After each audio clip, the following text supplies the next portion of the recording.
participé únicamente por el Colegio de Abogados, ahí sí, ¿verdad? Porque pues ustedes saben cómo está conformado el consejo por el rector y por los representantes tanto profesionales, docentes y estudiantes, ¿verdad? Entonces, a eso se debió y pues como son de, pues estas, son importantes la conformación de nuestras autoridades, ¿verdad? El Consejo Superior Universitario, pues es nuestra máxima autoridad. Ustedes saben la trascendencia, ya lo hemos platicado, creo, en alguna ocasión, la trascendencia que tiene la Universidad de San Carlos de Guatemala en la vida del país, en la vida política, jurídica y social del país, tiene una trascendencia importantísima. Para empezar, creo que ahorita lo más trascendente es que la Universidad de San Carlos de Guatemala tiene el derecho de participar en las comisiones de postulación.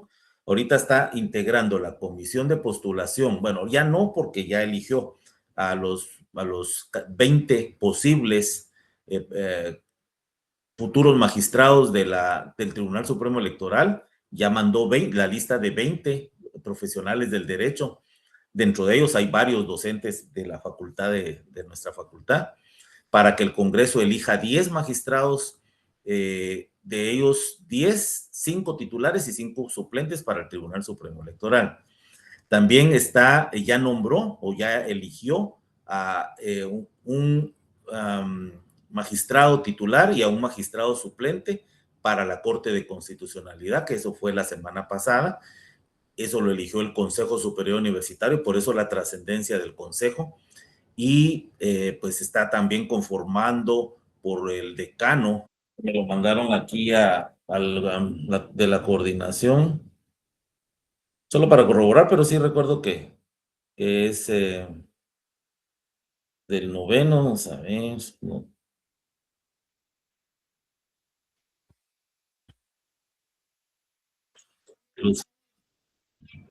derecho notarial, sí, gracias.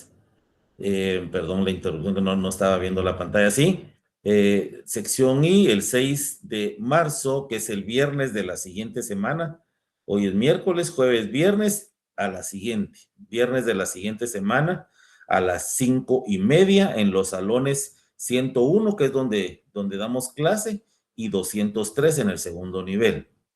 ¿Verdad? Entonces, como pues ustedes saben que para los exámenes normalmente hay más afluencia de estudiantes, entonces pues por eso fue que nos asignan dos secciones, ahí vamos a ver, de plano nos vamos a distribuir conforme vayamos llegando. Y pues como ustedes saben, Luis Ángel también está como mi, eh, mi apoyo colaborador, pues seguramente él me va a ayudar para pues poder atenderlos el día del examen. Vamos a hablar del examen en un momento.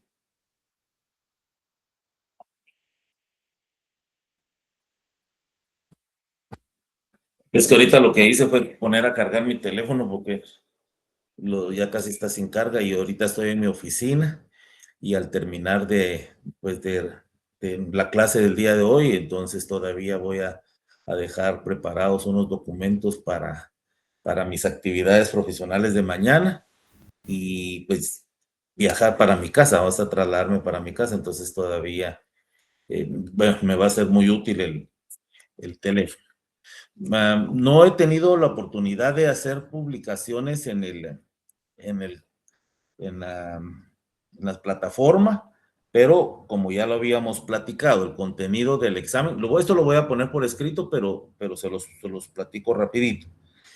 En relación a jurisdicción voluntaria, ¿qué es jurisdicción voluntaria? Y la jurisdicción voluntaria desde el punto de vista judicial y la jurisdicción voluntaria eh, con trámite notarial. Eso está regulado, como ustedes lo saben, en el Código Procesal Civil y Mercantil y también en la Ley de Tramitación de Procesos de Jurisdicción Voluntaria. Ley reguladora de la tramitación notarial de asuntos de jurisdicción voluntaria. Los puntos que vamos a ver, aparte de la jurisdicción voluntaria, judicial y notarial, principios generales y fundamentales de la jurisdicción voluntaria. Y ya propiamente de los trámites vamos a estudiar, ustedes van a estudiar de aquí para el otro viernes, ese cuestionario que les envié, les voy a enviar más documentos. Yo pues siempre se los dije, yo no exijo libros, pero el comprar libros es una buena inversión porque si nos vamos a dedicar solo a tomar nota y pues al material que yo les mande, pues todavía creo que nos podemos quedar un poquito cortos, pero pues tampoco les exijo ni les digo, el que no compre libros va a perder la clase. Por supuesto que no, pero pues el comprar códigos, el comprar libros y el tener acceso a la información es de mucha importancia para un estudiante de Derecho. Yo, por ejemplo, tengo una hija, la más pequeña, que está estudiando odontología y ellos, por darles un ejemplo, ¿verdad? Ellos necesitan instrumental para ir aprendiendo cómo pues utilizar estos instrumentos para en un futuro poder ejercer la odontología. Pero imaginémonos que un estudiante de odontología no tenga sus instrumentos para aprender a utilizarlos.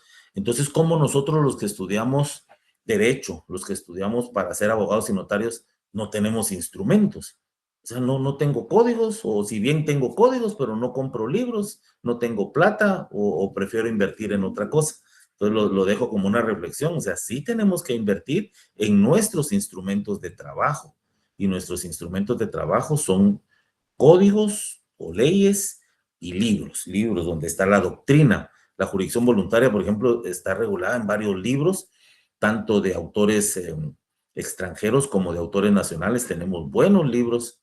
Les mencionaba el del doctor Neri Muñoz o el licenciado Ricardo Alvarado Sandoval, que son muy buenos libros, no digamos el del doctor Mario Aguirre Godoy, que tal vez es un poquito más cargado, pero pues doctrina tenemos, ¿verdad? Entonces, bueno, entonces, con relación a los trámites, vamos a estudiar el proceso sucesorio.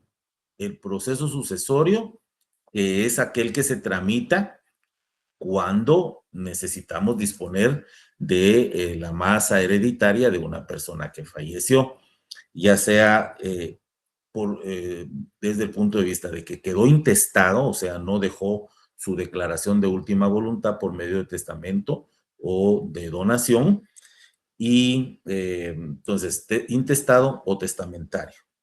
El otro trámite es la identificación de tercero, que se finaliza con un acta de notoriedad, y la identificación de persona, que pues no es un trámite propiamente dicho, pero sí les platicamos de eso en clase, es un derecho que tenemos las personas de poder hacer una identificación de nuestro nombre y poder inscribirlo en el Registro Nacional de las Personas cuando usual o comúnmente o frecuentemente utilizamos un nombre distinto al que está inscrito en el registro civil del RENAP. Entonces, identificación de persona e identificación de tercero, que eso lo hace una persona en relación a otro que ya falleció, y se finaliza con un acta de notoriedad, que el acta de notoriedad, pues en otras palabras, es de que evidentemente quedó establecido de que esta persona que ya falleció constante y públicamente durante su vida utilizó un nombre distinto al que se encontraba inscrito en su partida de nacimiento en el registro civil correspondiente. Y los otros 3 puntos son la subasta voluntaria, la declaratoria de ausencia y la disposición y gravamen de bienes de menores incapaces y ausentes. Pareciera un poco cargado, pero realmente no lo es. Estos últimos 3 trámites los vamos a ver en una forma muy puntual el día de hoy, pero quiero hacerles la aclaración siguiente. Yo se los voy a poner por escrito, porque ahí sí que la certeza jurídica, pues su base más importante es que queda por escrito, ¿verdad? Por eso es que la ley es el derecho positivo es que establece que las leyes, las disposiciones legales del Estado están reguladas en normas escritas. Pues esta certeza jurídica pues me da a mí la obligación como docente de ponerles por escrito el contenido del examen. Lo que estoy platicando ahorita. Pero en relación a este último, disposición de gravámenes y gravamen, disposición y gravamen de bienes de menores incapaces y ausentes, ese no lo vamos a tocar en el examen, solamente subasta voluntaria y la ausencia. Sí lo vamos a ver el día de hoy, pero ya no va a entrar para el examen, porque fíjense que el tema es bastante profundo. La disposición principalmente de menores y de incapaces, de sus bienes y sus derechos. Entonces creo que ese punto lo vamos a tratar inmediatamente después de la primer parcial y ya lo vamos a tratar más a profundidad. La ventaja es que ya vamos a tener seguramente clase presencial. Bueno, y si la tenemos virtual, no, pues no hay inconveniente. ¿Alguna observación, comentario hasta el momento?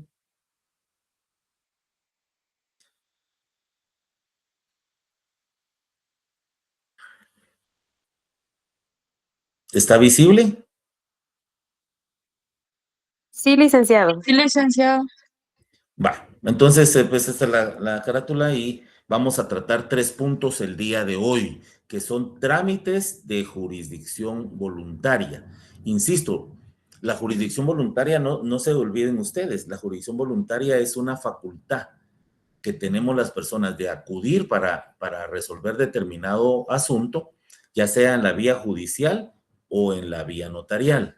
Recordemos otro principio, que cuando se tramita en la vía notarial ante notario, este trámite se suspende cuando existe litis, cuando existe oposición, cuando existe inconformidad de alguna de las partes o de tercera persona.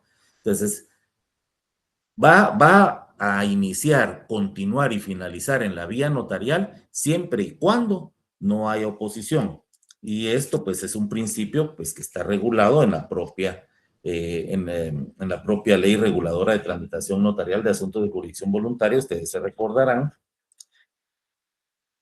dice en el artículo 1, solo para recordar, para cualquier asunto de los contemplados en esta ley pueda ser tramitado ante notario, se requiere el consentimiento unánime de todos los interesados, consentimiento unánime de todos los interesados, o sea, todos tienen que estar de acuerdo, porque de lo contrario, si no hay acuerdo, entonces para eso tendría que irse a la vía judicial. Este primer artículo de la ley reguladora también dice en su segundo párrafo, si alguna de las partes en cualquier momento de la tramitación manifestare oposición, el notario se abstendrá de seguir conociendo y remitirá lo actuado al tribunal correspondiente. En estos casos, el notario tendrá derecho a percibir los honorarios que haya pactado o los que disponga el respectivo arancel. Entonces, insisto, solamente como un recordatorio, la jurisdicción voluntaria en la vía notarial o extrajudicial va a subsistir siempre y cuando no se exprese alguna oposición. Bueno, entonces vamos a hablar un poquito de subasta voluntaria, luego vamos a hablar un poco de ausencia y vamos a finalizar con la disposición de los bienes de menores incapaces o ausentes, disposición o gravamen. Entonces, hablando un poquito rapidito y generalizado, ¿qué son subastas voluntarias? Simplemente nos preguntan qué es una subasta. Bueno, es una rifa, es poner a la venta un bien de alguna persona para que lo puedan comprar otras. Esa es una subasta, o sea, el término es general y lo podemos comprender en una forma de la misma manera, muy coloquial. Aquí dice una definición, subasta, de las palabras latinas subhasta, bajo lanza, por la forma en que era vendido el botín del enemigo. Subasta, subastarlo. En la actualidad, la subasta es la venta pública de bienes de alhajas al mejor postor, por mandato y con intervención de la justicia.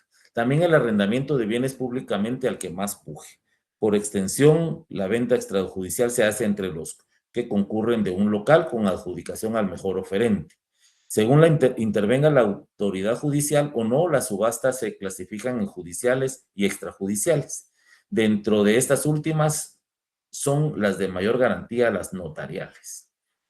Yo creo que tal vez alguna hemos tenido la oportunidad de ver en YouTube. A veces yo miraba algún programa donde abren una bodega y ponen en subasta los bienes que contiene esta bodega. Se utiliza mucho en nuestra legislación, no está regulado, pero seguramente en los Estados Unidos sí lo hacen porque este programa a eso se dedica.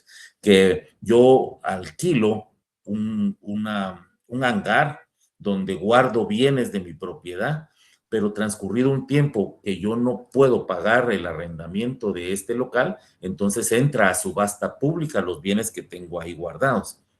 Esa es una práctica bastante común, inclusive también no se da en nuestra legislación, pero sí se da, por ejemplo, arrendamientos de bienes. Aquí lo más común o lo más que se pudiera asemejar es, por ejemplo, el arrendamiento que actualmente se da de bienes de extinción de dominio, pues que hay una ley de extinción de dominio en materia penal donde pues aquellos objetos, bienes inmuebles que fueron adquiridos por medio de actividades ilícitas, pues el Estado los toma para sí luego de un debido proceso de extinción de dominio y se ponen en arrendamiento y se utiliza este sistema de subasta pública. Sigo leyendo. Por los requisitos ordinaria y extraordinaria. Por la graduación, primeras, segundas o terceras. Por las condiciones de la postura con sujeción a tipo o sin sujeción a él, que también se llama con base o sin base. En algunos casos de las extrajudiciales y de judiciales voluntarias, quien subasta se reserva previamente el derecho de aceptar la oferta máxima. Esto fue tomado del libro del doctor Neri Roberto Muñoz, quien cita a Guillermo Cabanelas en su diccionario de derecho usual. Ahora, pues ya entrando propiamente al tema, porque lo anterior solo era una generalidad. ¿Qué es subasta voluntaria y qué es una subasta voluntaria exclusivamente notarial? Porque, como insisto, la subasta voluntaria está regulada en el Código Procesal Civil y Mercantil y la subasta notarial, pues que el propio Código Procesal Civil y Mercantil también aparta uno de sus artículos para decir que estas subastas se pueden tramitar en la vía notarial. Subasta, estas definiciones que ustedes tienen en pantalla son también tomadas del libro del doctor Neri Roberto Muñoz, Jurisdicción Voluntaria Notarial. Dice que subasta voluntaria es la que promueve el dueño de los bienes que ofrecen en venta pública al mejor postor. Estas subastas pueden ser extrajudiciales, que se rigen por las normas habituales o reglamentarias. Estamos hablando de subasta voluntaria. Puede ser judicial o puede ser extrajudicial, como lo dice aquí la definición. Subasta notarial, la que a instancia de persona con derecho para enajenar un bien o para pedir su enajenación se realiza ante notario, que es la que nos compete a nosotros. Hemos visto seguramente cuando se subastan obras de arte, cuando se subastan joyas, cuando se subastan libros, e inclusive es una práctica que ya también tenemos aquí en Guatemala, las famosas ventas que le llaman ventas de garaje, donde pues se sacan bienes muebles de propiedad privada y se ponen a una venta pública, solo que la subasta normalmente es pregonada, vamos a subastar este objeto y quién da más, es el precio de iniciación de la subasta es de 1,000 quetzales, pero pues podemos pujar u ofrecer más por este bien. Y entonces se va haciendo la práctica de una subasta pública. Por supuesto que esto no tiene una regulación propia en nuestra legislación, pero sí el Código Procesal Civil y Mercantil establece que se puede hacer constar en un acta notarial. ¿Cuál es el trámite de la subasta voluntaria? Como ya lo conocemos, ya lo hemos platicado y pues por supuesto que yo les voy a mandar ejemplos de estos instrumentos notariales, pero solo para que tengamos en mente el trámite. ¿Se recuerdan que yo les dije a ustedes, en todos estos procesos notariales o extrajudiciales de jurisdicción voluntaria, el trámite normalmente es el mismo, siempre inicia con un acta notarial de requerimiento. El acta notarial de requerimiento es donde el notario hace constar que una persona o más de una persona acuden ante sus oficios notariales y requieren determinado procedimiento en la jurisdicción voluntaria por la vía notarial. Y ahí pues el notario lo que hace constar es que es requerido para iniciar determinado trámite y qué instancias van a realizarse dentro de ese trámite. Por ejemplo, que se le presentan certificaciones de partida de nacimiento, certificaciones de partida de matrimonio, certificación de partida de defunción, que se van a tomar declaraciones testimoniales, que se van a hacer publicación de dictos para hacerlo de conocimiento público y para establecer si hay o no hay oposición de tercera persona.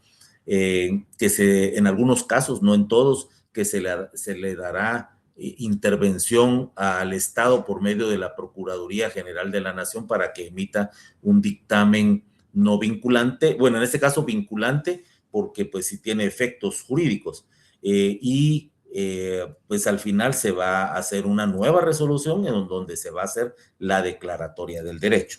Entonces, aquí siguiendo los puntos que tengo acá en el trámite en una forma general, primero es el acta notarial de requerimiento. Estamos hablando de subasta voluntaria. Primera resolución, publicación de dictos, notificación a los interesados, acta notarial de subasta voluntaria, escritura traslativa de dominio y pago de impuestos. Presentación del testimonio al Registro General de la Propiedad y los avisos correspondientes y la remisión del expediente al Archivo General de Protocolos. Voy a regresar. Acta notarial de requerimiento. Entonces, es aquel documento o instrumento notarial que el notario facciona para hacer constar que ante sus oficios notariales una persona o varias personas requieren el trámite de subasta voluntaria. Luego de esa primera resolución y de hacer constar los documentos que se le presentan, en este caso tendrían que ser los documentos con los que se acredita la propiedad de los bienes que van a entrar a subasta. O en todo caso, como lo establece el Código Civil, la posesión presupone la propiedad. O sea, nosotros en nuestra casa, en nuestros ambientes propios de nuestra familia, pues tenemos muchos bienes que no necesariamente tenemos una factura con la cual podamos acreditar la legítima propiedad. Entonces, por eso es que la legislación civil establece que la posesión presupone la propiedad en muchos casos, salvo prueba en contrario. Yo podría decir, mire, este reloj antiguo o esta pintura o este amueblado es de mi propiedad porque ese era de mi abuelita y mi abuelita se lo dio a mi mamá y mi mamá me lo heredó a mí. No tengo una factura, pero la posesión presupone la propiedad. Salvo que viniera pues mi hermano, mi tía o alguna persona que dijera, no, mire, este es mío y aquí tengo cómo acreditar que es de su propiedad y no mía. Pero pues lo que se tendría que hacer constar en esta acta notarial de requerimiento es acreditar la legítima propiedad o la legítima posesión de los bienes que van a entrar a subasta voluntaria. La primera resolución, por supuesto, ya conocemos, es de texto pequeño, donde se hace constar de que se hizo el acta de requerimiento y los trámites que se van a hacer a continuación. En relación a la publicación de dictos, también sabemos que la finalidad de la publicación de dictos es dar a conocer a las personas determinado hecho que se va a realizar. Entonces, precisamente, pues se va a subastar. De hecho, hay casas de empeño en Guatemala que realizan estas subastas voluntarias. A veces las hacen por la vía judicial y en algunos casos pues por la vía notarial. Hay una que es muy conocida como el Monte de Piedad, que son casas de empeño, donde uno va a dejar, pues sí que lamentablemente por necesidad, pues voy a dejar una mi cadena, voy a dejar un televisor, voy a dejar, pues no sé, un bien de valor, un reloj, y pues si no pago el depósito de que me dieron por ese bien, entonces pues esta casa de empeños pues va a tramitar una subasta voluntaria. Eh, Una Luego, pregunta, que notificación al que manda. solo es que usted mencionó la casa de empeño, pero se me fue el nombre, perdón. Ah, se llama Monte de Piedad, Ah, según gracias, recuerdo. licenciado. Es que esta casa de empeño, tengo idea que tiene algo que ver con una institución pública. No quisiera arriesgarme a asegurarlo, tendríamos que averiguar, pero ahora hay muchas otras, ¿verdad? Guateprenda y muchas otras, esas sí son privadas, pero pues me recordé de esa Monte de Piedad porque ahí hace muchos años pues, yo escuchaba eso de que la gente iba a dejar sus cositas, ¿no? Lamentablemente, pero bueno, nos sirve como un ejemplo de ese trámite cuando pues estas casas de empeño pues, ponen en pública subasta bienes que obtuvieron legítimamente al haberse quedado en prenda a cambio de un dinero en efectivo. Licenciado, disculpe la interrupción. ¿Y la subasta de la Superintendencia de Administración Tributaria, a qué ramo pertenece? Cuando hacen subasta de vehículos. Así es, y electrodomésticos y que anuncian las fechas, básicamente sí, así es, licenciado. Sí, es una subasta, es un ejemplo que podemos utilizar también, solo que normalmente estas sí las hacen por la vía judicial, pero se puede hacer por la vía notarial. La diferencia es que en la vía notarial, pues se hace constar en actas notariales, ¿verdad? Pero Perfecto. ese es un ejemplo también, y lo podemos encontrar en muchos casos donde, fíjense que, por ejemplo, los bancos las instituciones públicas es más difícil, porque sí necesitan autorización judicial, pero por ejemplo los bancos pues, muchas veces salen de sus bienes que van a remodelar, por ejemplo, equipo de cómputo o de oficina, sacan a subasta voluntaria objetos, muebles de su propiedad. Acá en el punto número 6 habla de escritura pública traslativa de dominio. ¿Por qué creen que va este punto?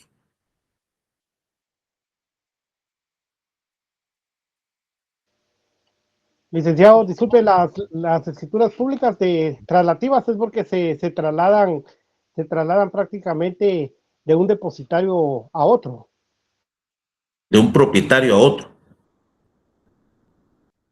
O sea, traslativa de dominio es, digamos, si estamos hablando de bienes inmuebles, es la compraventa o la donación, ¿verdad? Y si estamos hablando de bienes muebles, es la traslación de dominio de la propiedad y de la posesión de un bien, propiedad ajena. Se traslada de un propietario al nuevo propietario.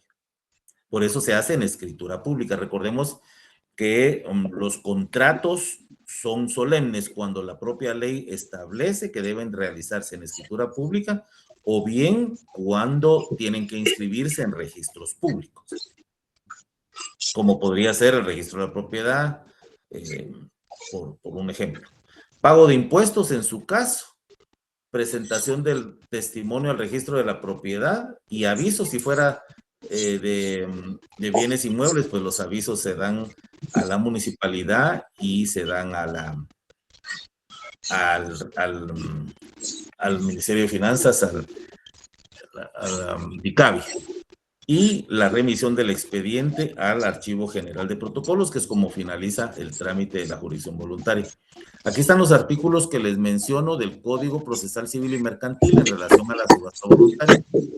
El artículo 447 establece que para que pueda anunciarse subasta judicial, estos tres artículos, 347, 348, son de subasta voluntaria judicial, y el 349 que tienen en la parte final de su pantalla, subasta ante notario. Veámoslo. Solicitud para que pueda anunciarse subasta judicial voluntaria deberá acreditarse por el que la solicite que le pertenece lo que ha de ser objeto de la subasta y los gravámenes y anotaciones vigentes que aparezcan en el registro, debiendo notificarse a los que tengan interés. Llenados los requisitos anteriores, el juez accederá al anuncio de la subasta en la forma y bajo las condiciones que propusiere el que la haya solicitado, pudiendo repetirse cuantas veces lo pida el interesado. 448. Condiciones de la subasta.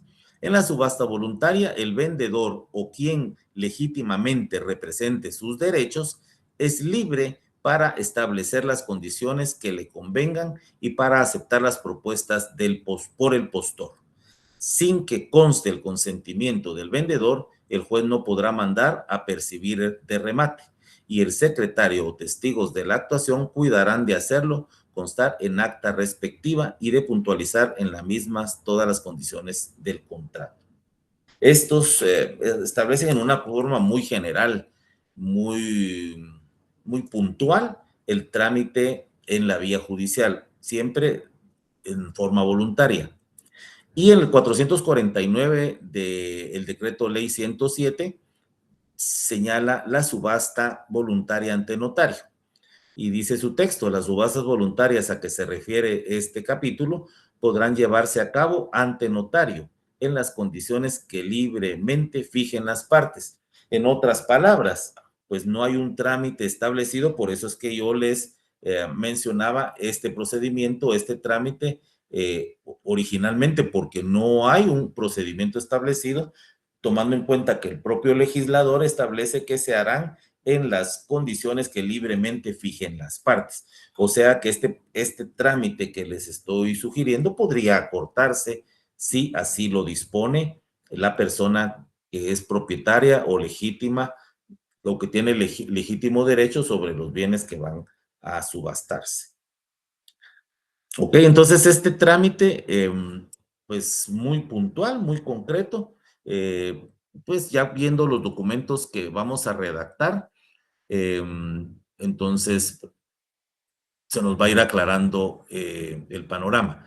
Quiero hacer otra acotación a propósito porque pues probablemente no todos hemos estado en todas las clases, pero el primer examen parcial no va a tener parte práctica. O sea, en este primer examen parcial no vamos a tener todavía parte práctica, probablemente solamente de algunos requisitos del acta notarial de requerimiento, de una resolución, de una notificación o de un edicto, por ejemplo, ¿verdad? Pero no nos vamos a profundizar en temas de redácteme un acta notarial de requerimiento o una autodeclaratoria.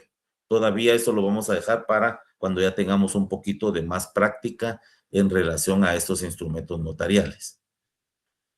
La ausencia.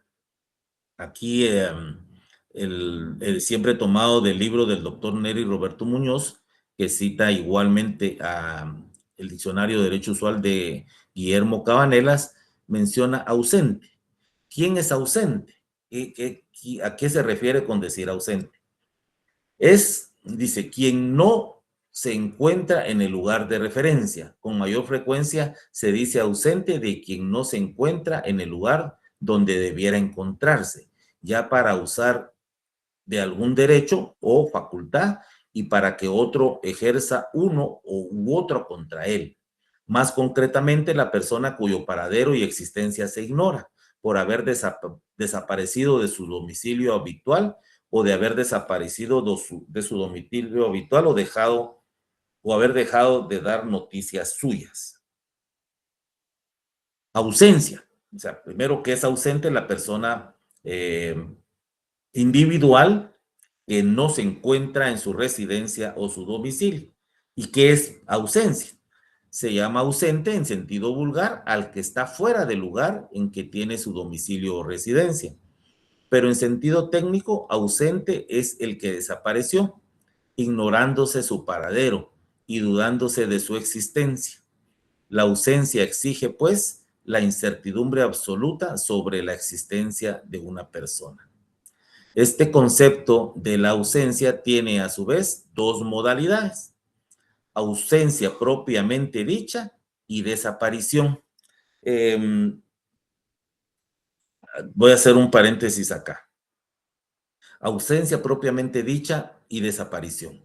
Hay personas que pues en nuestro país sí se hacen estos trámites de ausencia, en primer lugar porque simple y sencillamente la persona, de lo más común es que emigró a otro lugar.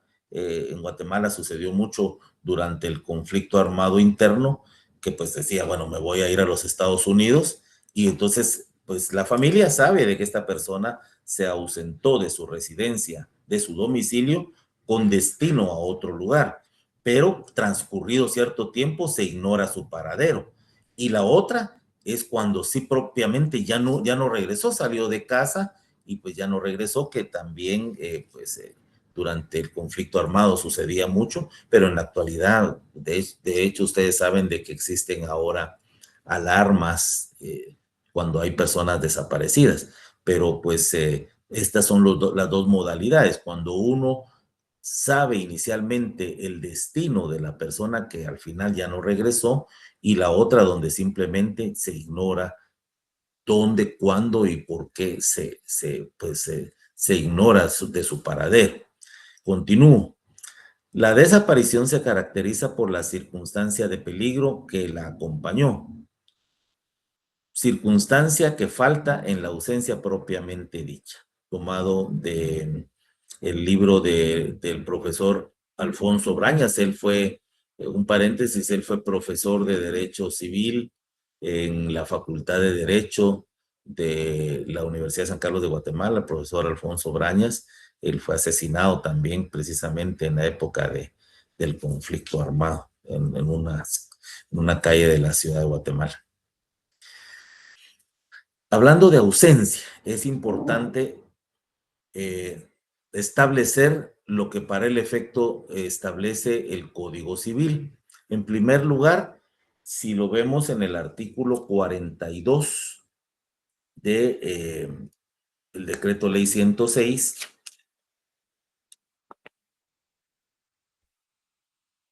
el capítulo 4 dice de la ausencia, y en el artículo 42 establece: es ausente la persona que se halla fuera de la República y tiene o ha tenido su domicilio en ella. Se considera también ausente para los efectos legales la persona que ha desaparecido de su domicilio y cuyo paradero se ignore.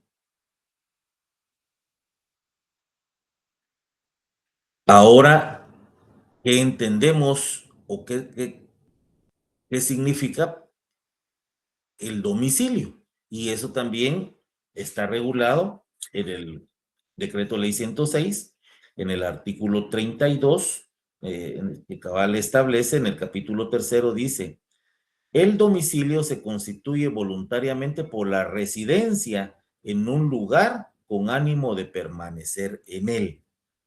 Entonces, cuando una persona voluntariamente reside en un lugar con el ánimo de permanencia y se ausenta de él, entonces eso es lo que se considera ausente a esa persona que se halle fuera de la República o que haya desaparecido del domicilio que voluntariamente fijó y que hasta el momento de la declaratoria se ignora su paradero.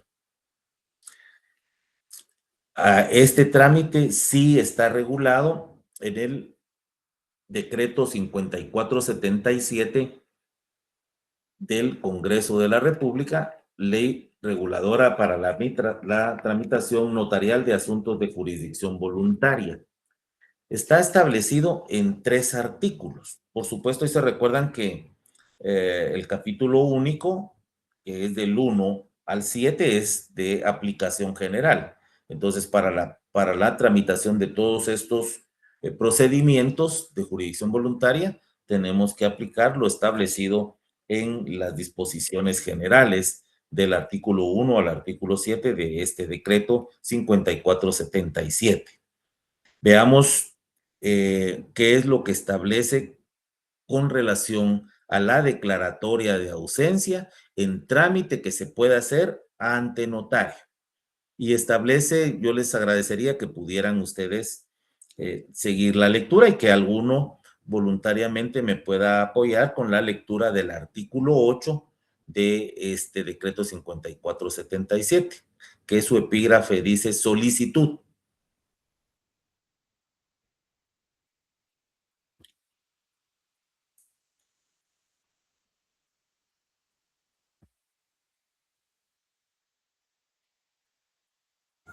Si quiere, se lo leo yo, licenciado. Sí, me hace favor. Artículo 8. Solicitud. La solicitud para que se declare la ausencia de una persona puede ser presentada por quien tenga interés ante notario. El notario, con notificación al Ministerio Público, recibirá información testimonial o documental que compruebe lo siguiente: el hecho de la ausencia, la circunstancia de no tener el ausente parientes o mandatario con facultades suficientes, ni tutor en caso de ser menor o incapacitado, y el tiempo de la ausencia. Muchas gracias. Aquí sería importante hacer un breve análisis de su contenido. Dice que la solicitud para que se declare la ausencia de una persona, ¿quién la puede requerir? Dice quien tenga interés. Quien tenga interés, por supuesto, porque como establecía la definición anterior, para que se le otorgue un derecho o para que se le otorgue un derecho a la persona que realiza la solicitud. Estos, pues, son muy dados para cuando hay necesidad de disponer de, de algunas instituciones que le pertenecen a esta persona que se encuentra ausente. Y el objetivo es que se le nombre un representante legal. Esto podría darse inclusive alguien que pudiera tener derecho en una masa hereditaria, en un proceso sucesorio. Y es necesario, pues, de que se pueda constituir a una persona como representante de esta persona ausente. Dice en el segundo párrafo, el notario con notificación al Ministerio Público, que es Procuraduría General de la Nación, recibirá información testimonial o documental que compruebe lo siguiente. Primero, el hecho de la ausencia. Segundo, la circunstancia de no tener el ausente parientes o mandatario con facultades suficientes, ni tutor en caso de ser menor o incapacitado. Aquí hago un paréntesis porque pues es importante establecer que dice que la persona puede haber dejado a un mandatario con facultades suficientes.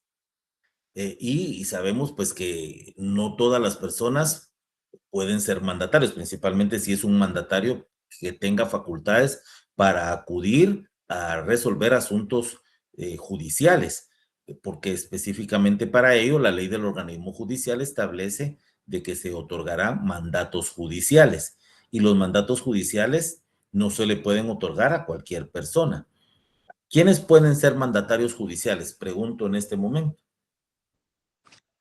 Serían familiares consanguíneos en primera línea, hermanos, padres, y también un abogado también puede ser un representante judicial. Es correcto. Entonces, atendiendo a eso, dice que el ausente tenga parientes o mandatario con facultades suficientes, o sea, que se le haya otorgado precisamente un mandato para los efectos de representarlo. O si fuese un menor, quien ejerza la patria potestad o la tutela. Y si fuera un mayor de edad, pero declarado incapaz, pues la persona que tenga sobre él las facultades suficientes y el tiempo de la ausencia. El artículo 9, cuyo epígrafe dice publicaciones. Voy a leer yo este. El notario, en la primera resolución que dicte, dispondrá la publicación de la solicitud en el diario oficial y en otro de los de mayor circulación por 3 veces durante un mes, debiendo contener los edictos la relación del asunto para el que ha sido pedida, la declaración de ausencia, la citación de presunto ausente, la convocatoria a los que consideren con derecho a representarlo, la fecha y firma del notario. Haciendo un análisis de este artículo, precisamente ¿Cuál es el contenido de la publicación? Y el contenido de la primera resolución, o sea, el acta notarial de requerimiento y la resolución que le da trámite a esa acta notarial de requerimiento. Pues es el contenido del edicto que se tendrá que publicar como establece esta ley, 3 veces en el diario de Centroamérica o diario oficial y 3 veces en un diario privado. Dice de los de mayor circulación, pero es un requisito que se pide que en la práctica nadie pues cumple. Artículo 10, remisión al tribunal competente, porque este trámite tiene 2 fases, una fase notarial y una fase obligatoriamente que pasa al ámbito judicial. ¿Quién me hace favor de leer el artículo 10 de la ley reguladora de la tramitación notarial de asuntos de jurisdicción voluntaria, por favor?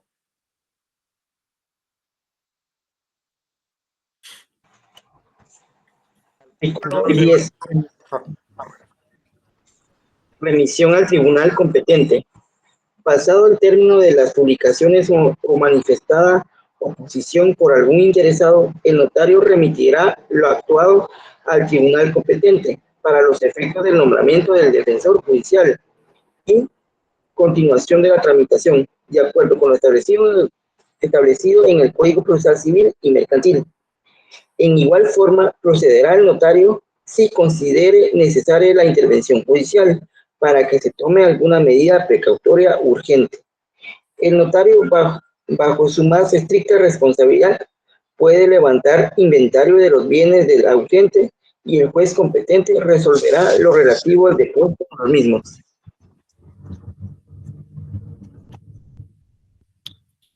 Muchas gracias. Habíamos visto hace un momento pues lo que establece el Código Civil, ¿verdad? Con relación a estas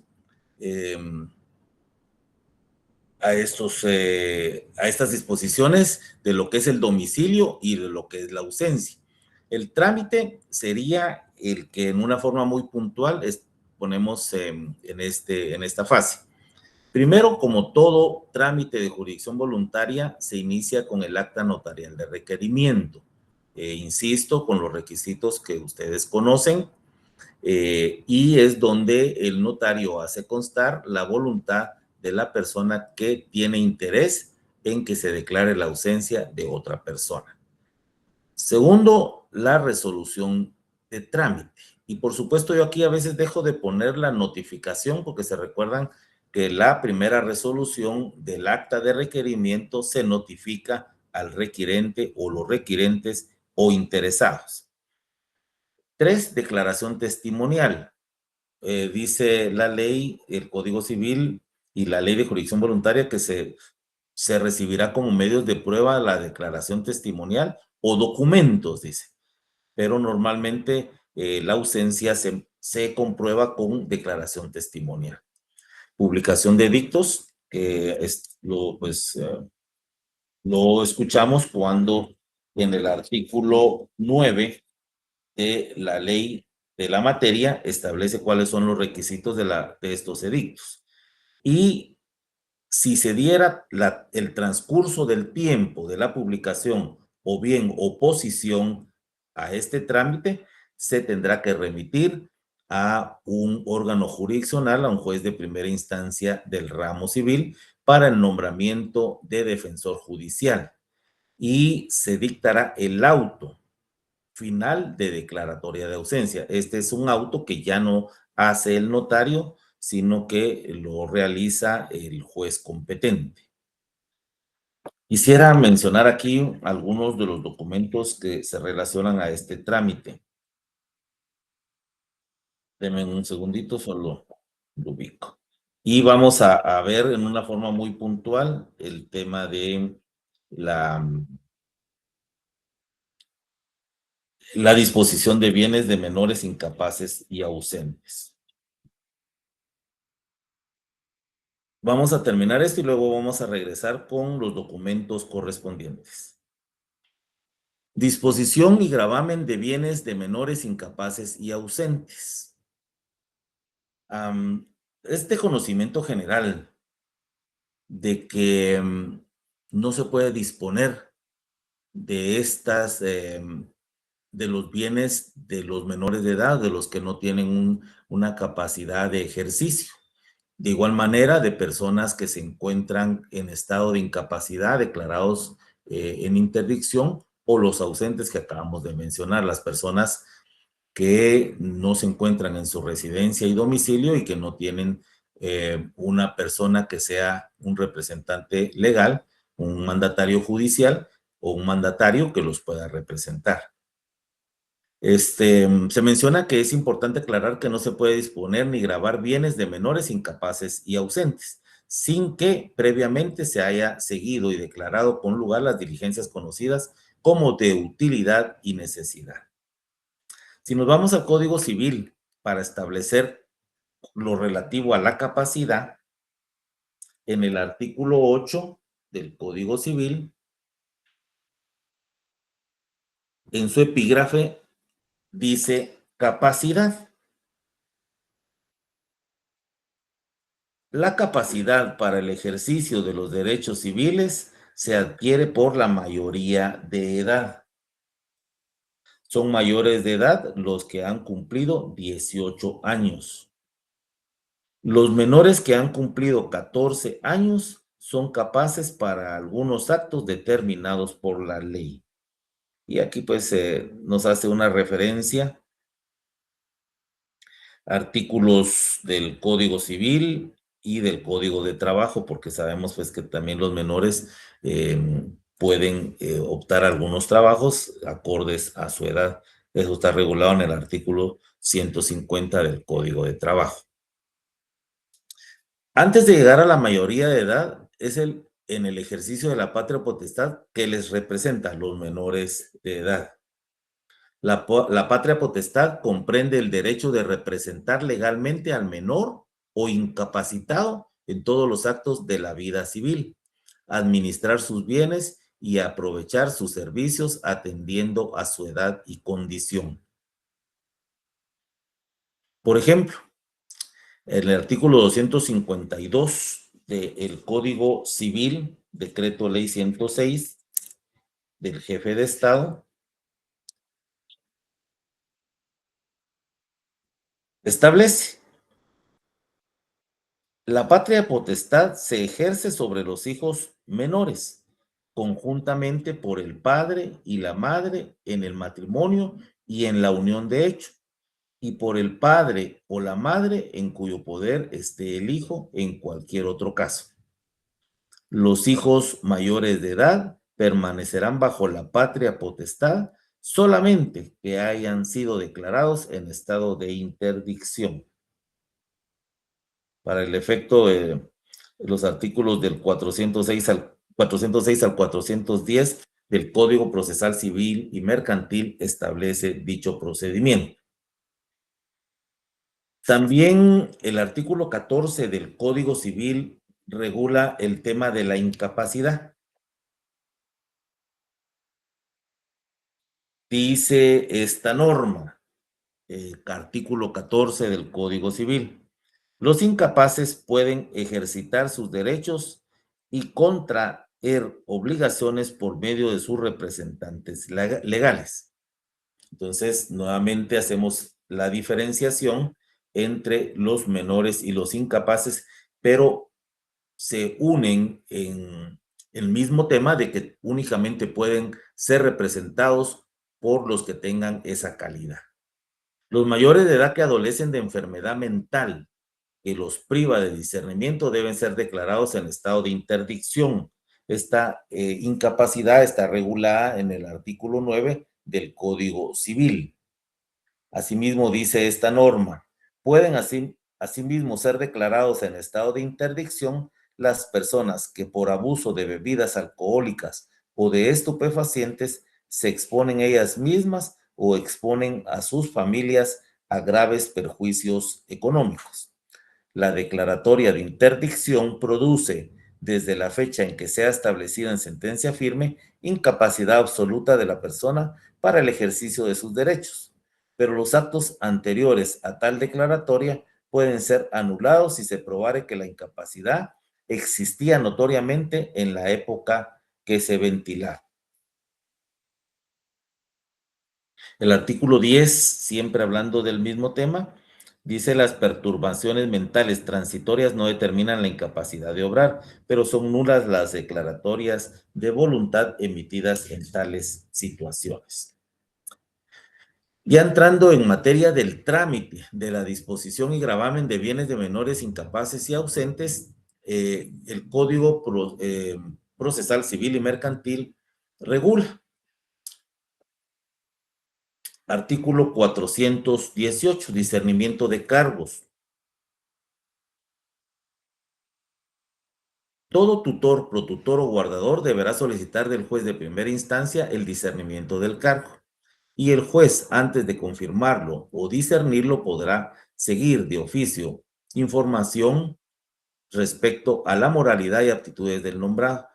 Con el resultado de la información, el juez confirmará o no el nombramiento y discernimiento del cargo, procediendo al inventario y avalúo de los bienes, así como el otorgamiento de las garantías correspondientes conforme al Código Civil. Excusas, impedimentos y remoción, artículo 419. Las excusas o impedimentos para ejercer los cargos de tutor, protutor o guardador deben presentarse dentro de 15 días, contados desde la fecha de la notificación del nombramiento. Sin embargo, serán admisibles en cualquier tiempo los que sobrevinieren durante el ejercicio de dichos cargos. Mientras no esté aceptada la excusa y discernimiento, el cargo a otra persona no podrá separarse del ejercicio del mismo el que haya propuesto la excusa o impedimento. La remoción del tutor, protutor o guardador será tramitada en forma de incidente con intervención del Ministerio Público. Y el 420, disposición y gravamen de bienes. Para enajenar o gravar bienes de menores incapaces o ausentes, el que los tenga bajo su administración deberá obtener licencia judicial o autorización judicial, probando plenamente que hay necesidad urgente o que resulte manifiesta utilidad el acto que se pretende verificar en favor de su representado. Hay utilidad y necesidad en los contratos sobre bienes de menores incapaces ausentes, primero, cuando los productos de los bienes muebles no alcancen para satisfacer créditos legítimos para llenar las necesidades precisas de alimentación del menor o incapaz. Segundo, cuando para conservar los bienes y sus productos no se puede encontrar otro medio que el de gravarlos. Tercero, cuando se proporciona la redención de un gravamen mayor por otro menor. Vamos a hacer un paréntesis acá. Ahorita pues estoy dando solamente lectura a estos artículos de la ley, pero ya cuando entremos al trámite propiamente, pues ya vamos a ver cada uno de los instrumentos en ese sentido. Pero lo que yo quería mencionar en este momento es que por disposición legal no se puede disponer de estos bienes, únicamente con autorización judicial, y cuando el juez plena y fehacientemente se le acredite la necesidad imperiosa de poder disponer de ellos. Al decir enajenar es traslación de dominio, y gravar se refiere a algunos de los demás derechos reales que ustedes ya conocen, como la hipoteca, por ejemplo, poder disponer y poder percibir algún ingreso sobre los bienes de estos menores incapaces o ausentes. Y pues el artículo 420 nos establece precisamente cuáles son estos requisitos que necesariamente va a requerir el juez para poder autorizar judicialmente que pueda disponerse de estos bienes. ¿Cuál es el procedimiento? Artículo 421, solicitud. El solicitante manifestará ante el juez respectivo, que es el juez de primera instancia del ramo civil y mercantil, primero, el título con que administra los bienes, el cual deberá acreditar. Segundo, los motivos que le obligan a solicitar la licencia. Tercero, los medios de prueba para acreditar la utilidad y necesidad del contrato u obligación. Cuarto, las bases del contrato respectivo. Quinto, los bienes que administra con designación de los que propone enajenar o gravar. Coincidentemente, el día de bueno, el domingo me platicaron de ese tema, pero hoy entraban a profundidad, donde hay una pareja de padres de un menor que pues están con conflictos de intereses y llegaron a un acuerdo extrajudicial voluntario entre ellos, en donde el varón le va a dar a ella las facultades para poder disponer del menor, a cambio de que no se le exija nada a él en concepto de alimentos. No sé si me explico, pero el varón quedó de acuerdo. Mira, no me vas a exigir nada en concepto del cumplimiento de alimentos, y yo a cambio te voy a dar autorización para poder que hagas lo que querrás con el menor. Y esto en la práctica se da muchas veces como cuando, por ejemplo, se necesita que el menor salga del país o sacarle pasaporte, que se necesita la anuencia de ambos padres. Pero pues el padre que se encuentre, que no se encuentre presente ante la autoridad migratoria, puede otorgar alguna autorización por medio de carta poder o mandato. Pues en este caso concreto que se me ponía a mi conocimiento, me decía la mamá, porque ella es la cliente, y decía, mire, él está dispuesto a firmarme cualquier documento en el cual él renuncia a los derechos que tiene sobre el menor.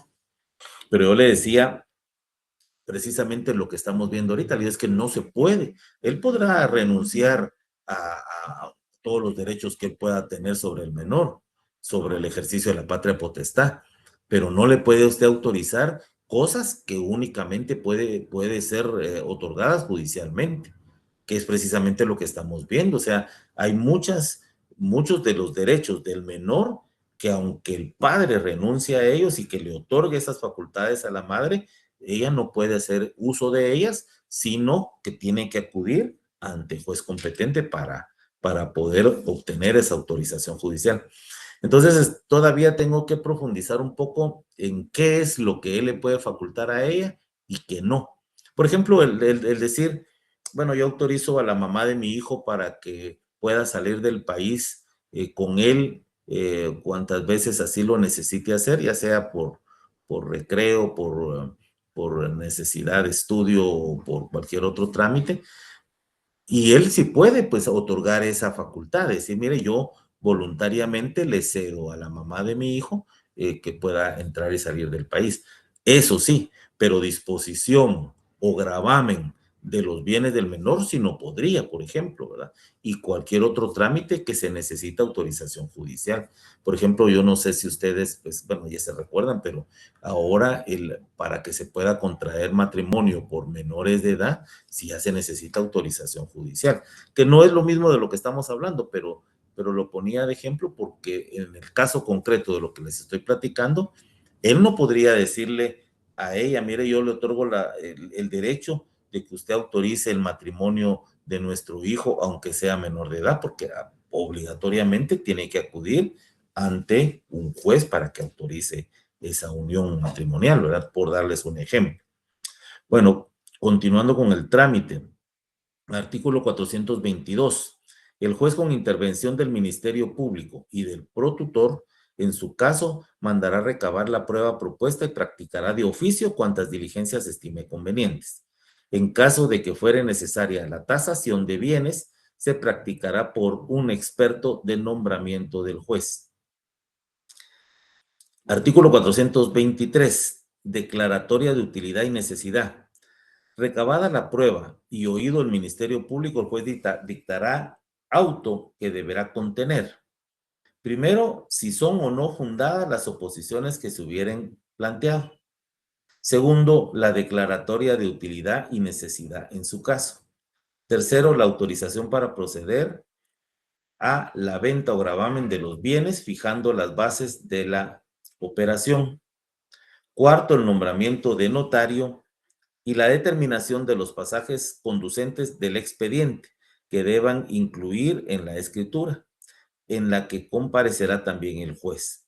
Tratándose de la venta de bienes, el juez podrá disponer que se haga en pública subasta, fijando los términos de la misma. La declaratoria de utilidad y necesidad la hará el juez siempre bajo la responsabilidad de todos los que hubieran intervenido en las diligencias. Y finalmente el 424, norma general. Para otros casos en que se necesite la autorización judicial, se observará las prescripciones de esta sección en lo que fueren aplicables. Eran los ejemplos que les mencionaba en relación a otros casos en los cuales se necesita autorización judicial y que se podrá disponer de lo regulado en el Código Procesal Civil y Mercantil. Ahora, ya para finalizar este punto, como les recordaba, el tema de disposición de gravamen de bienes de menores incapaces y ausentes no será objeto de evaluación en este examen de la semana entrante. Pero por eso es que lo estamos viendo en una forma muy puntual, porque sí vamos a necesitar entrar a conocer cada uno de ellos. Pero pues este trámite en la vía notarial de la jurisdicción voluntaria está regulado en 3 artículos. En el artículo 11, en el artículo 12 y en el artículo 13 de el decreto 5477 del Congreso de la República. Muy puntualmente, el artículo 11 establece lo siguiente: solicitud. La solicitud para disponer o gravar bienes de menores incapaces o ausentes podrá presentarse y tramitarse ante notario, cumpliéndose con lo dispuesto en los artículos 420 y 421 del Código Procesal Civil y Mercantil. Regreso a ellos: 420, disposición y gravamen de bienes, y 421, la solicitud ante el juez respectivo. Artículo 12 del decreto 5477. Pruebas. El notario, con audiencia al Ministerio Público y notificación al protutor o representante del menor en su caso, mandará recabar la prueba propuesta y practicará de oficio cuantas diligencias sean convenientes. En caso de que fuere necesaria la tasación de bienes, será practicado por un valuador autorizado de conformidad con la ley. Artículo 13 del decreto 5477. Remisión del expediente. Una vez recibida la prueba, el notario dictará resolución bajo su más estricta responsabilidad, la cual deberá contener los requisitos que determina el artículo 423 del Código Procesal Civil y Mercantil. Una vez dictado el auto, remitirá el expediente para los efectos de lo prescrito en el artículo 423 del Código Procesal Civil y Mercantil, que es la declaratoria de utilidad y necesidad que refiere el decreto ley 107, y pues que lo mencionamos anteriormente.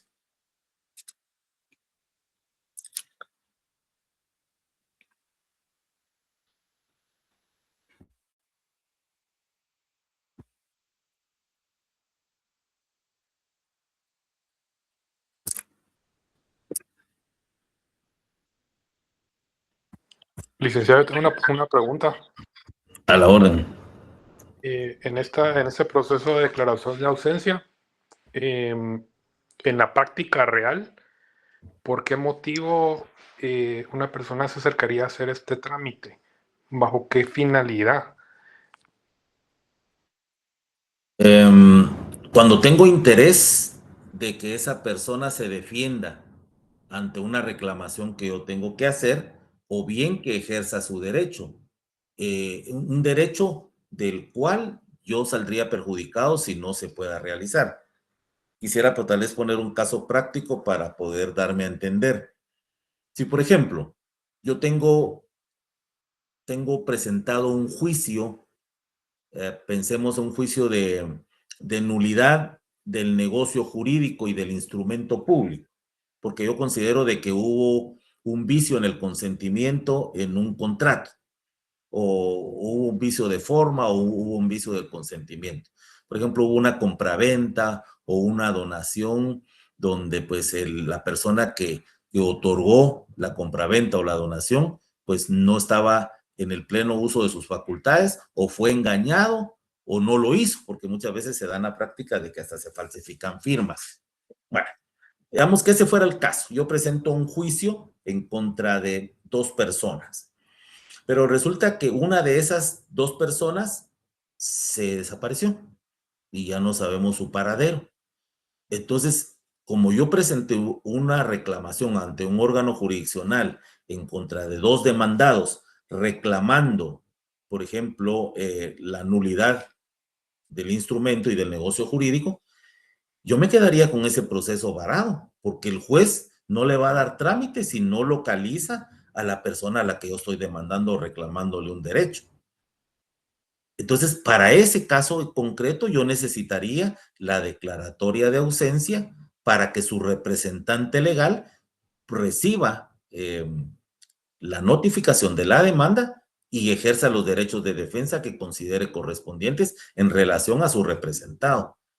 Porque si yo no tramito y no consigo la declaratoria de ausencia, pues, por ejemplo, ese derecho de declararse la nulidad no va a poder ser. Entonces voy a salir perjudicado. Entonces yo necesito que esa persona que no aparece, que se ignora su paradero, que no sé dónde está, que está escondido o se murió o no sé dónde está, pues que comparezca a alguien en su representación. Puede ser un pariente, puede ser un mandatario, o en su caso que se declare la ausencia y que se le nombre un representante judicial para los efectos de defenderse en juicio. Ese podría ser un caso. Otro, pensemos en un proceso sucesorio, intestado, en el cual esta persona tiene derechos, tal vez hablemoslo de una forma más práctica. Son 2 hermanos, los herederos, pero uno de ellos no se encuentra.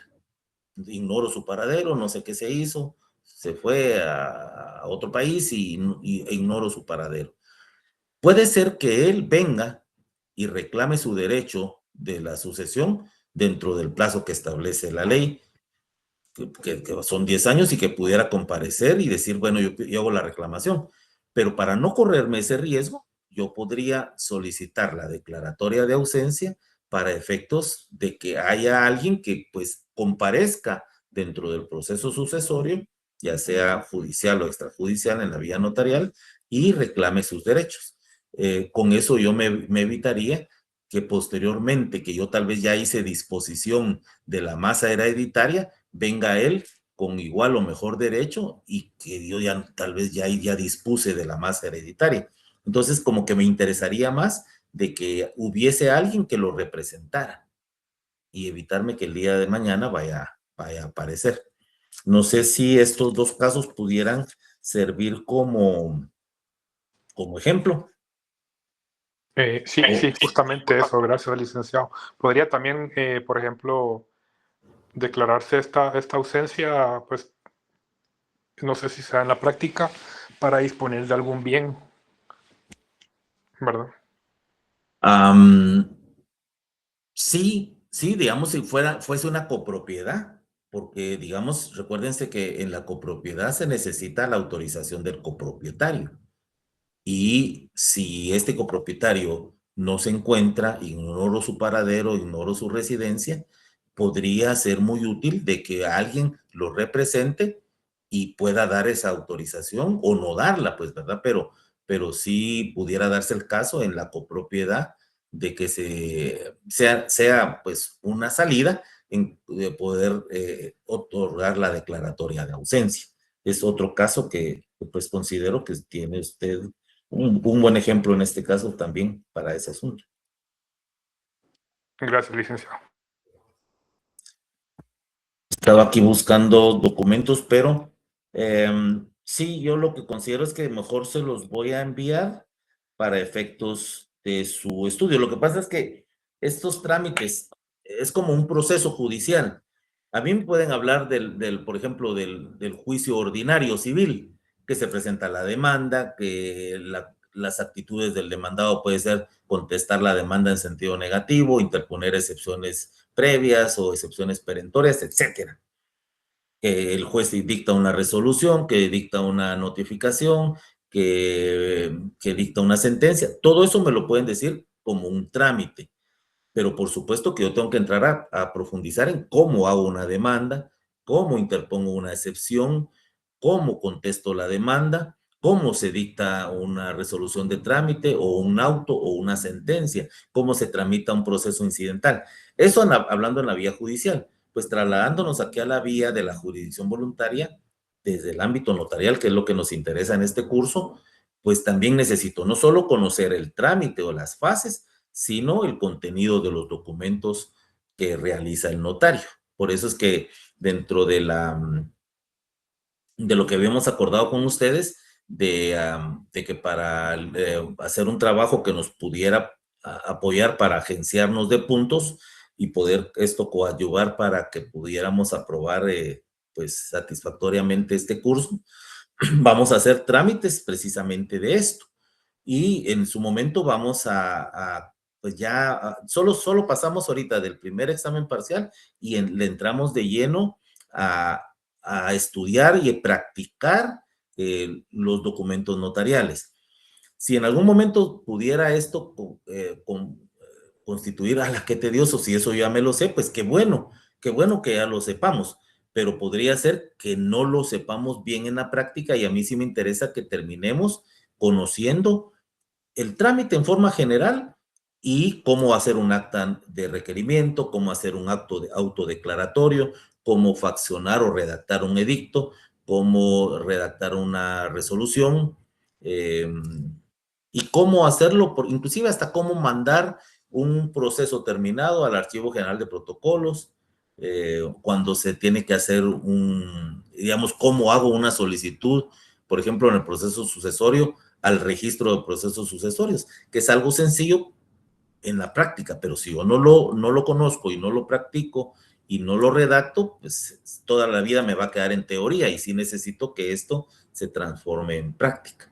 Entonces, para no atormentarlos, no angustiarlos, para este examen va a ser más teórico. Sí quisiera que se aprendieran los procedimientos, ¿verdad? De cuáles son los procedimientos. No creo que les vaya a preguntar un procedimiento completo.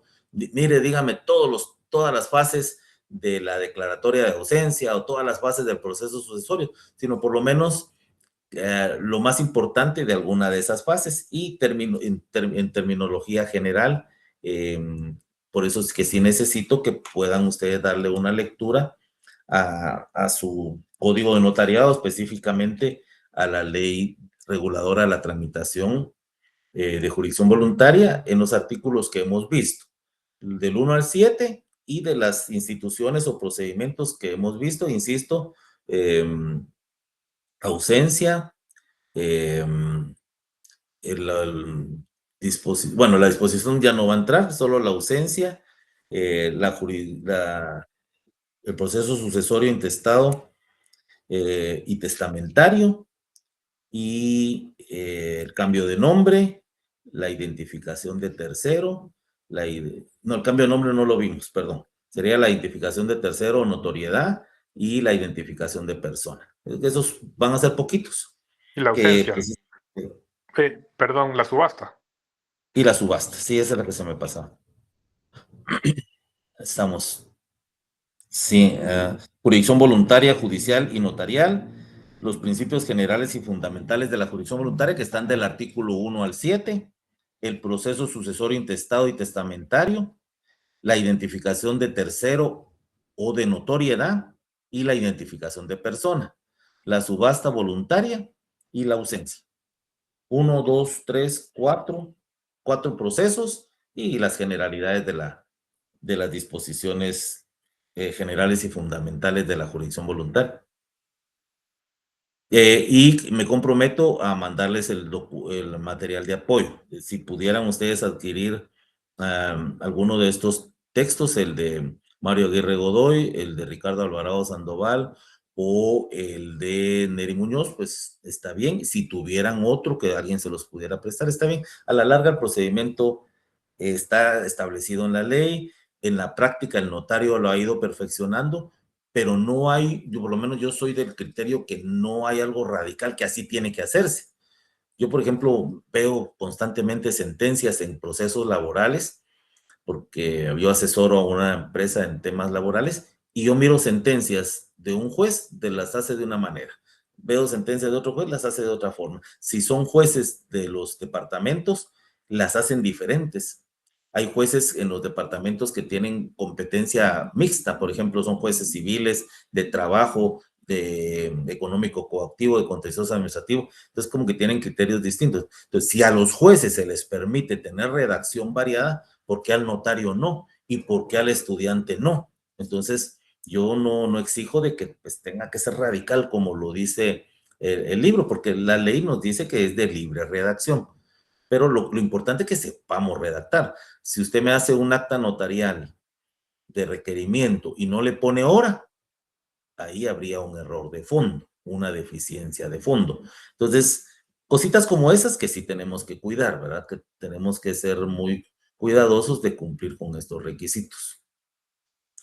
Bueno, entonces ahorita pues ya estamos a 5 minutos de finalizar. No sé si quisieran pues alguna pregunta, alguna observación. Como no hemos tenido mucha interacción por medio de la plataforma, pues yo, como les repito, tal vez no lo voy a hacer ahorita por la hora, pero sí mañana yo les mando el material. Bueno, mañana, jueves, o entre mañana y el viernes. Y como ahorita, pues seguramente ustedes van a tener que estudiar sobre otros cursos, pues espero que se preparen ya para nuestro examen del día viernes, que no va a ser muy cargado, pero pues eso no significa pues que se vayan a confiar. ¿Cómo va a ir su examen, Lick? Van a venir seguramente preguntas, por ejemplo, diga qué es jurisdicción voluntaria, o clases de jurisdicción voluntaria, o principios, diga en qué consiste el principio de tracto sucesivo, o el principio de publicidad, ¿verdad? Porque eso pues también está dentro del material. Diga los requisitos fundamentales del acta de requerimiento, o redacte, no redacte, pero dígame los requisitos de una resolución de trámite, ¿verdad? Más o menos en ese sentido. Pero lo vamos a hacer por digamos, series, o sea, primera serie, 10 preguntas, segunda serie, requisitos de la redacción de un instrumento notarial. Nada de que nos podamos sentir agobiados de que va a ser muy complicado. Yo lo que les pido es, leamos esos poquitos artículos que hemos visto, tanto del Código Procesal Civil y Mercantil, del Código Civil y de la Ley de Tramitación de Asuntos de Jurisdicción Voluntaria, el material que les voy a enviar, y pues con eso creo que podemos salir bien.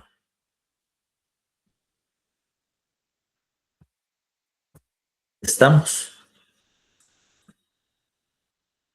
Ok, entonces si ya no hay alguna otra intervención, pues lo dejamos hasta acá. Y como les digo, pues entre hoy y mañana, leyes, no porque digamos, si yo le digo, utilicen sus leyes, pero si de la propia ley yo le voy a preguntar, por ejemplo, ¿qué pasa si hay oposición? ¿Va? Que es en el artículo 1, o ámbito de aplicación de la ley, inscripción en el registro, remisión al Archivo General de Protocolos, eso está en la ley. Entonces, en este examen va a ser un poquito más teórico, más de conocimiento. Ya en el segundo y en el final, pues sí nos vamos a dedicar un poquito más a la práctica, pero considero que aquí no es el manejo de ley también, por supuesto. Aquí no hay mucho manejo de ley porque no es lo mismo que los procesos civiles que son extensos, ¿verdad? Pero pues sí vamos a tener manejo de ley también. Pero no en este primer examen. Entonces en este solo se preparan para leer y aprender, y pues si no va a haber uso de instrumentos legales, pero ya al siguiente sí. Entonces espero que pues nos vaya bien y vamos a seguir en comunicación por medio de la plataforma.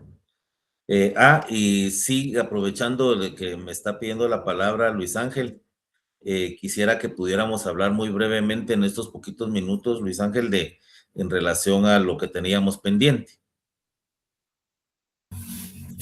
Buenas noches, licenciado Byron, compañeros, buenas noches, no sé si me escuchan. Sí, Luis Ángel. Sí, lo escuchamos, Luis Ángel. Gracias, licenciado, perdone que estoy un poco enfermo de gripe, pero seré un poco breve, licenciado. Le estaba solicitando la palabra, Lick, porque quería preguntarle a los compañeros si de pronto hay alguno acá que no tenga grupo aún, ¿verdad? En el grupo que creamos por medio de WhatsApp se hizo la mención para todos los compañeros que aún falta de grupo se puedan pronunciar a mi número personal y que se les pueda asignar uno. En ese sentido, licenciado, veo que se desconectaron 10, pero hasta el momento tenemos 50 integrantes, licenciado, con grupo, que sería distribuido en 11 grupos.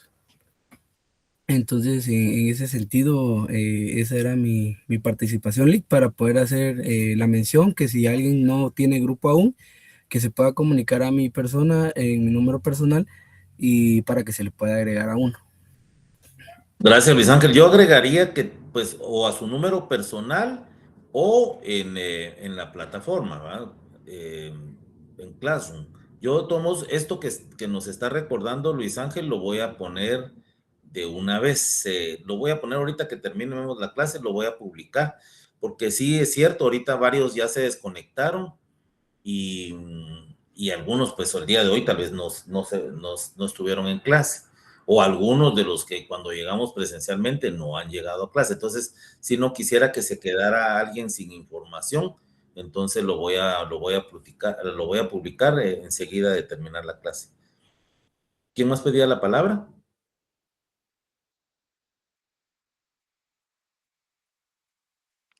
Yo la ¿Alguna? había solicitado, licenciado, buenas noches, pero Sandy. ya aclaró que iba a compartir la información por medio de Classroom, entonces quedo a la espera. Muchas gracias. Vaya, Sandy. Entonces, Luis Ángel, como tenemos todavía que ver esos de los compañeros que todavía tengan necesidad de integrarse a algún grupo, entonces que se haga como usted lo sugirió, que se comuniquen con usted directamente. Y también, pues, lo voy a poner en la plataforma para que los que no estén conectados ahorita, pues, se enteren. Sí, Luis Ángel. Sí, sí, gracias, Lick. Hago mención a mi número, Lick, para que no podamos, en cierto modo, cruzar información, ya que tengo ahorita a la mano más de 3 grupos que no están completos. Aún así le agregué en el listado ya como grupo conformado. Tengo 2 que son solo de 3 integrantes y 2 que solo son de 4 integrantes. Entonces, para modo de poder ir agregándolos, tuvimos muy buena disposición de los compañeros que enviaron su listado, que les hacía falta ese número de integrantes, pero igualmente ellos hacían mención que estaban con toda la disposición de recibirlos en sus grupos. Entonces, para poderlos ir agregando y a su vez poderlos comunicar con el coordinador de cada grupo individual, a modo que podamos tener una comunicación directa, ¿verdad? Y no se pueda, en cierto modo, cruzar información. Entonces, en ese sentido, como le comento, que me puedan escribir a mi número personal, yo los agrego de oficio ante uno de los grupos que nos están incompletos en este momento y yo les hago comunicación con el coordinador de cada grupo para que pues no podamos cruzar información, ¿verdad, Lick?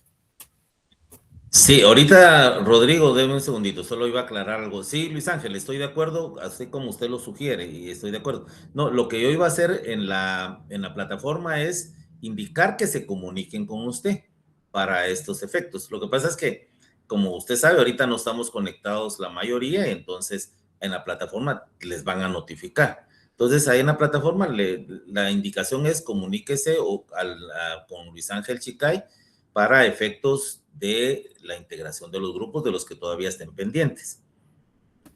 Muy bien, licenciado, con mucho gusto. Rodrigo, ¿qué manda?